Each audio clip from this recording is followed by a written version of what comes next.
Movie के start में हम एक लड़की को देखते हैं जो नोबिता की क्लास में नई आई होती है और उस लड़की का नाम साइको होता है जो कि बहुत ही सुंदर होती है।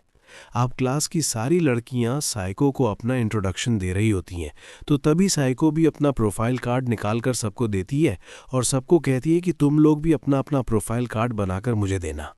अब ये सब लोग छुट्टी के बाद आपस में बातें करते हुए घर वापस जा रहे होते हैं और कहते हैं कि कौन कौन अपने प्रोफाइल कार्ड में क्या क्या लिख कर देगा। तो शिजुका डेगीसुगी से पूछती है कि तुम क्या लिखोगे। तो डेगीसुगी बताता है कि मैं ये लिखूंगा कि मैं पढ़ाई में बहुत अच्छा हूँ और मैं कितना स्मार्ट और तेज़ भी हूँ।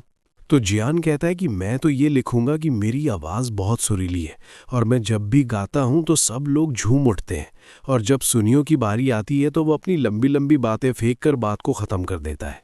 और फिर हम नोबिता को देखते हैं जो बहुत ज़्यादा हैरान होता है कि मैं क्या लिखूंगा। तो डोरेमोन नोबिता से पूछता है कि क्या हुआ बात। तो नोबिता उसे बताता है कि प्रोफाइल कार्ड पर लिखने के लिए सबके पास कुछ ना कुछ है, लेकिन मेरे पास लिखने को कुछ भी नहीं। तो डोरेमोन उसे ये कहता है कि तुम लिखो कि तुम्हें मार्क्स 0 आते हैं और तुम स्कूल में बिल्कुल भी अच्छे नहीं हो और जो काम तुम करते हो वो ख़राब कर देते हो। ये बात सुनकर तो नोबिता और भी ज़्यादा उदास हो जाता है। तो डोरेमोन उसे प्रोफाइल नोट नाम का एक गैजेट निकाल कर देता है जिसमें जो भी वो लिखेगा उसके बारे में लोग वैसा ही सोचेंगे और उसे सच मानेंगे। तो नोबिता उस बुक पर लिखना स्टार्ट कर देता है कि मैं बहुत ज़्यादा स्ट्रॉन्ग और तेज़ हूँ। तो तभी नोबिता के घर के बाहर से नोबिता नोबिता चिल्लाने की आवाज़ें आने लग जाती हैं और वहाँ पर छोटी छोटी बच्चियाँ नोबिता की फ़ैन होती हैं जो नोबिता नोबिता चिल्ला रही होती हैं। तो नोबिता उनसे जाकर मिलता है तो उसे बहुत अच्छा लगता है। तो तभी नोबिता को सुनियो का कॉल आता है। तो सुनियो उसे कहता है कि तुम मेरे घर आ जाओ, तुम्हारे लिए कुछ खाने के लिए रखा है, लेकिन नोबिता उसे मना कर देता है। तो तभी सुनियो उसे बताता है कि वहाँ पर साइको और शिजुका भी आ रहे हैं। तो ये बात सुनकर तो नोबिता फौरन हाँ कर देता है। अब डोरेमोन और नोबिता जैसे ही सुनियो के घर जाते हैं तो सुनियो उन्हें देखकर कहता है कि ये देखो कैसे बुलाया नोबिता को मैंने अपने घर में, और उन्हें बताने लग जाता है कि नोबिता जापान का सबसे स्मार्ट लड़का है और ये मेरे होमवर्क करवाने में मेरी मदद भी करता है और ये अभी भी हमारे होमवर्क करवाने में हमारी मदद करेगा। ये बात सुनकर तो नोबिता डोरेमोन का गैजेट निकालकर वहाँ से भाग जाता है। और अब जैसे ही सुनियो और शिजुका वहाँ रूम में जाकर देखते हैं तो वहाँ पर कोई भी नहीं होता। अब नोबिता जैसे ही वहाँ से बचकर बाहर निकल आता है तो रास्ते में उसे जियान मिल जाता है। तो जियान उसे कहता है कि तुम सबसे स्ट्रॉन्ग हो ना, तो मैं तुम्हें चैलेंज करता हूँ कि तुम मुझे हराओ और जीत जाओ।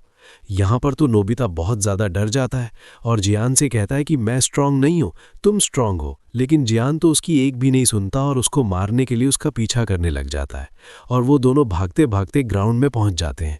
ये सब देखकर डोरेमोन जल्दी से इनविजिबल कैप पहन लेता है और जियान जैसे ही नोबिता को मारने लग जाता है डोरेमोन उसका हाथ रोक लेता है। डोरेमोन ऐसा 2 बार करता है और फिर जियान को जोरदार पंच मार के उसे नीचे गिरा देता है। और तभी वहाँ पर सब दोस्त आ जाते हैं और साइको भी वहाँ पर आ जाती है।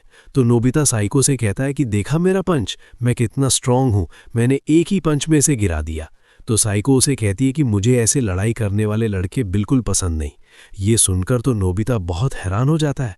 अब अगले दिन हम स्कूल में देखते हैं कि सब दोस्त आपस में बात कर रहे होते हैं और नोबिता का मजाक बना रहे होते हैं। अब थोड़ी देर बाद हम नोबिता को अकेले देखते हैं जो अपनी गेम खेल रहा होता है जिसमें वो एक्सपर्ट है। तो तभी वहाँ पर साइको आ जाती है और आकर नोबिता से कहती है कि तुम तो इस गेम में काफ़ी एक्सपर्ट लग रहे हो, मैं भी पहले ये गेम खेला करती थी और काफ़ी अच्छे से खेलती थी। और फिर वो उस गेम को खेलकर भी दिखाती है और यहाँ पर इन दोनों की दोस्ती हो जाती है और ये मूवी यहाँ पर ही एंड हो जाती है।